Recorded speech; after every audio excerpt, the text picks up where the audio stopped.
বিষ্ণুই বলেন জাহান্নামের সবচেয়ে হালকা আযাব কি হবে শোনো। জাহান্নামের সবচাইতে হালকা আযাব হলো ওই ব্যক্তির আযাব যার পায়ে দুটো জাহান্নামের আগুনের জুতা পরিয়ে দেয়া হবে। ওই আগুনের উত্তাপে তার মাথার মগজগুলো ভাতের মারের মতো টপ টপ টপ টপ করে বেয়ে বেয়ে পড়বে। নাউজুবিল্লাহ পড়বেন না? আচ্ছা প্রিয় সিলেট, আওয়াজ করে বলেন, এইটা যদি সবচেয়ে লাইট পানিশমেন্ট হয়, সবচেয়ে হালকা পাতলা সহনীয় আযাব যদি হয়, তাহলে ভয়ঙ্কর তোমা আযাবের কি অবস্থা হবে? আমরা কি ওই জাহান্নামে যেতে চাই? জাহান্নামের অবস্থা এত ভয়ঙ্কর হবে, জাহান্নামের ভেতরে লক্ষ লক্ষ কোটি কোটি কাফের মুশরিককে দেওয়ার পরেও জাহান্নাম বলবে হালমিম মাজিদ, আরো আছে নাকি, আরো দাও। কোটি কোটি কাফেরের দল, মুশরিকের দল, সীমা লঙ্ঘনকারী দল, তাদেরকে যখন জাহান্নামে ফেলা হবে, বড় বড় পাথর খণ্ড জাহান্নামে ফেলা হবে, তারপরও জাহান্নাম বলবে হালমিম মাজিদ, আরো আছে নাকি, দাও, আরো দাও, আরো দাও। আমার ক্ষুধা নিবারণ হয় নাই। জাহান্নামে তো উত্তপ্ত হবে, জ্বলন্ত হবে, ভয়ঙ্কর হবে। জাহান্নামের এক অংশ আরেক অংশকে খেয়ে ফেলবে। আল্লাহু আকবার। ফেরেশতারাও টালমাটাল হয়ে যাবে। জাহান্নামের রক্ষী ফেরেশতারা কি করবে তারা নিজেরাও বুঝতে পারবে না। কোটি কোটি মুশরিক কাফেরদেরকে জাহান্নামে নিক্ষেপ করার পরেও জাহান্নাম ঠান্ডা হবে না, শান্ত হবে না, বলবে হাল মিম মাজিদ, আরো আছে নাকি, আরো দাও। তখন আল্লাহ তাআলার কুদরতি পা জাহান্নামের ভেতরে ঢুকিয়ে দিবেন। সুবহানাল্লাহ পড়তে পারলেন না মজা করে? কোনো কিছুতেই যখন জাহান্নামকে শান্ত করা যায় না, আল্লাহ তাআলা তার কুদরতি পা জাহান্নামে ঢুকিয়ে দিবেন। দেয়ার সাথে সাথে জাহান্নাম থেকে আওয়াজ আসবে, কত কত বিইজ্জাতিকা ওয়া বিকদরিক, আল্লাহ বিইজ্জাতিকা ওয়া বিকারামিক, আল্লাহ আপনার ইজ্জতের কসম, যথেষ্ট হয়েছে, এনাফ এনাফ, আর লাগবে না। সুবহানাল্লাহ বলেন। ওই ভয়ঙ্কর জাহান্নামে আমরা যেতে চাই কেউ? আমরা সব সময় ওই জাহান্নাম থেকে আল্লাহর কাছে পানাহা চাই। আওয়াজ করে বলেন ঠিক কিনা?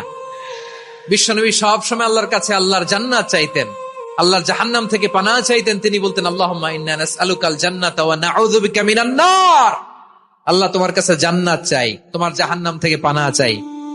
আবার আমরা যখন দোয়া পড়ি, আমরা পড়ি রব্বানা আতিনা ফিদ দুনিয়া হাসানাতাও ওয়া ফিল আখিরাতি হাসানাতাও ওয়া কিনা আযাবান নার, আল্লাহ দুনিয়ার কল্যাণ দাও, আখিরাতের কল্যাণ দাও, জাহান্নামের আগুন থেকে বাঁচিয়ে দাও, পড়ে আমিন।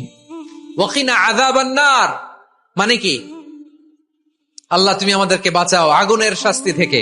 এটা বিশ্বনবীর সবচাইতে প্রিয় দোয়া ছিল।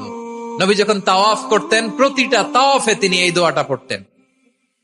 রুকনে ইয়ামানি থেকে হাজরে আসওয়াদে যখন তিনি যেতেন, এই দোয়াটা পড়তেন, রব্বানা আতিনা ফিদ দুনিয়া হাসানা ওয়া ফিল আখিরাতি হাসানা ওয়া কিনা আযাবান নার, আল্লাহ দুনিয়ার কল্যাণ দাও, আখিরাতের কল্যাণ দাও, আল্লাহ জাহান্নামের আগুনের শাস্তি থেকে তুমি আমাদেরকে বাঁচাও। আওয়াজ করে সবাই পড়ুন আমিন। তাহলে বিশ্বনবী ওই জাহান্নামের ব্যাপারে আমাদেরকে সতর্ক করেছেন। এজন্য আল্লাহ তাআলা বিশ্বনবীর নাম দিয়েছেন নাযীর, সতর্ককারী, ওয়ার্নার। আল্লাহ বলেছেন নবী আপনারে আমি শাহিদ মানে সাক্ষ্যদাতা বানালাম, মুবাশশিরান আপনারে আমি সুসংবাদ দাতা বানালাম, নাযীরা আপনারে আমি সতর্ককারী বানালাম। 4 নম্বরে ওয়া দাঈয়ান ইলাল্লাহি বিইذনিহি, আপনারে আমি দাঈ ইলাল্লাহ বানালাম। সুবহানাল্লাহ পড়েন। সিলেটের ভাইরা বুঝে থাকলে উত্তর দেন, কিচেনের রান্নাঘরের আগুন আর জাহান্নামের আগুন এক না? একরকম? বিশ্বনবী বলেন জুজউন মিন 70 জুজআন মিন হাররি জাহান্নাম, জাহান্নামের আগুন দুনিয়ার আগুনের চেয়ে কমপক্ষে 70 গুণ বেশি তেজওয়ালা। জাহান্নামের আগুনকে আল্লাহ নাম দিয়েছেন নারুল্লাহ। এটা আল্লাহর আগুন, নারুল্লাহিল মুকাদা আল্লাতী তাত্তালিউ আলাল আফিদা, যেটা কলিজার মধ্যে যে ধরে যায়। দুনিয়ার আগুন হাতে লাগলে হাত জ্বলে, পায়ে লাগলে পা জ্বলে। জাহান্নামের আগুন দেহের যেই জায়গায় লাগুক না কেন, সাথে সাথে কলিজাটা জ্বলে ছাই হয়ে যাবে।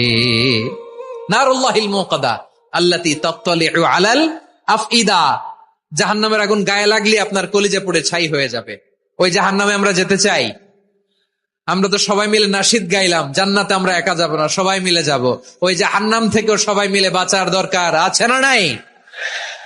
কি ভয়ঙ্কর শাস্তির বর্ণনা যে বিশ্বনবী দিয়েছেন, এত বিস্তর আলোচনার সুযোগ আমার নাই। আমি শুধু সবচেয়ে হালকা পাতলা, দ্য লাইট পানিশমেন্ট, সবচেয়ে হালকা শাস্তি কি হবে এটা বলবো।